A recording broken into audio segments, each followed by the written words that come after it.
అవిద్యానాం అంతస్తిమిరమిహిరద్వీపనగరీ జడానాం చైతన్యస్తవకమకరందశ్రుతిఝరీ దరిద్రానాం చింతామణిగుణనికా జన్మజలధౌ నిమగ్నానాం దంష్ట్రామురరిపు వరాహస్య భవతి. అమ్మా, అజ్ఞానములో ఉన్న వారికి నీ పాదపద్మ రజము సూర్యుడు ఉదయించు ప్రదేశం వంటిది. అది జడులకు మందబుద్ధి గల వారికి జ్ఞానం అనే పూలగుత్తు నుండి మకరందాన్ని ప్రవహించే ఝరి.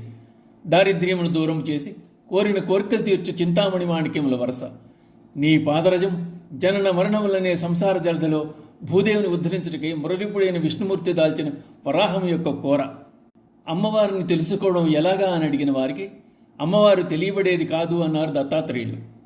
ఏది ఉండడం వల్ల అన్నీ తెలుసుకోగలుగుతున్నామో అదే అమ్మ. అది చిచ్చక్తి. ఆ చిచ్చక్తే జ్ఞానస్వరూపిణి. అట్టి తల్లిని తలిస్తే చాలు మన లోపల చీకటంతా మటుమాయమవుతుంది. ఆత్మజ్ఞానాన్ని అవిద్య కప్పివేస్తుంది.